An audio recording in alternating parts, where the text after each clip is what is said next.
Hey YouTube, this is going to be my Game of Thrones Season 6 video for Sansa Stark. So I'm going to start at the end of Season 5 and talk about her logical progression, and also the important The North Remembers plot.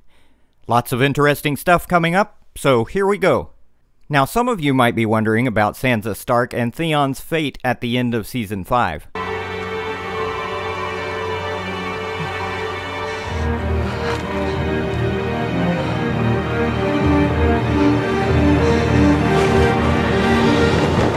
They'll survive the fall without any severe injuries. The possible reason they may make it through is because of the deep snow cover in their landing spot, so they'll be safe.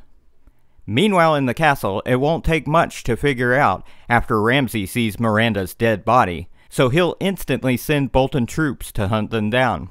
Sansa and Theon will be eventually found by Brienne and Podrick, who are subsequently hunted down by the Bolton search parties. Brienne will manage to kill them all, however Podrick may not make it through. There is a speculation that he may get killed during this fight. I don't care, I'm not your mother. After that, Brienne will accompany them onwards. During their journey, Brienne will pledge her service to Sansa, and she'll accept it. They'll make it to the last hearth, where they meet Smalljon Umber, son of Greatjon Umber. Watchers on the Wall website had reported that British actor Dean S. Jagger will be playing the role of Smalljon Umber. If you don't remember about the Umbers, they are the Lords of the Last Hearth and bannermen of the Starks. They are one of the northern lords who didn't die at the Red Wedding.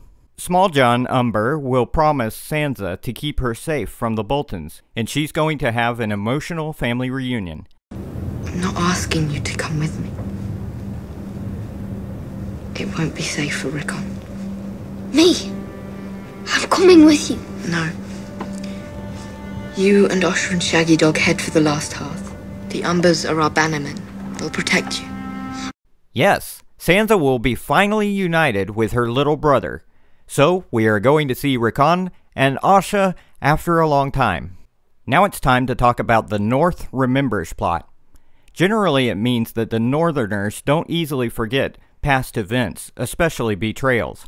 Right now, it seems to be used in the context of remembering the Boltons' betrayal. Welcome home, Lady Stark. The North remembers. Starks were the original kings in the North, and have controlled it ever since. They've remained in power, unbroken for 8,000 years, and this is a much longer period than any other house. You know this wretched girl? Lyanna Mormont. The Lord Commander's niece. Lady of Bear Island. And a child of 10. I asked her to commit her house to my cause. That's her response. Bear Island knows no king but the king in the north, whose name is Stark. That amuses you. Apologize, Your Grace. Northerners can be a bit like the free folk. Loyal to their own. They have been fair rulers for all this time, and hence have won over the respect and admiration of all their bannermen and the people. And if the Northerners rebel? I'd crush them.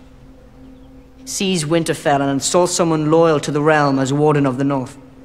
Uncle Kevin, maybe. And these 10,000 Northern troops, would they fight for you or their lord? For me, I'm their king.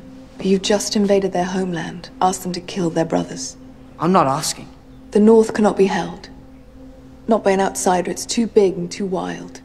And when the winter comes, the seven gods together couldn't save you and your royal army. Bolton's claim on the North was only strengthened by Ramsay and Sansa's marriage. With Sansa's absence, the Boltons' legitimacy will be under question, and clearly it's gonna endanger them. I assure you she's still a virgin. Tyrion never consummated the marriage. By the law of the land, she is no man's wife. Inspect her if you must. I leave that to the brothel keeper. It's her name I need, not her virtue. Then I have delivered everything I promised. With Sansa and Rickon on the Umbers' side, it's time to rally the Northern Lords against the Boltons to install Rickon as the new king in the North. The Starks have always ruled the North. If Bran and Rickon are alive, the country will rally to their side. Now that Robb Stark is gone. Sansa will order Smalljon Umber to unite the Mormonts, Hornwood, Reed, Karstarks, and all other northern houses to strike against the Boltons. Uniting House Karstark might be a little complicated here. Rickon Karstark, Lord of Karhold. Here in sight of gods and men I sentence you to die. Would you speak a final word? Kill me and be cursed. You are no king of mine. Since Robb Stark executed their Lord Rickard Karstark, so I guess they'll refuse in the beginning, but they'll join them eventually. Sansa definitely needs House Karstark on her side, because back in the days, half of Robb Stark's armies were filled with Karstark's men. Meanwhile, Ramsay and Roose Bolton will be under pressure because all of their search parties will have failed to find Sansa Stark. Now Ramsay will write a letter to the Lord Commander Jon Snow, assuming Sansa went to Castle Black, demanding her back, or he will come up there with an army and take her himself. Their bastard brother. He could be sheltering them. He may know where they are. Even if he doesn't, he's half Stark himself. Could be a threat. Possibly this could be the infamous pink letter. Now I'm just going to stop right there. I'll continue the predictions in my next video, hopefully. So that's all. Thanks for watching. Like and share this video, and don't forget to subscribe.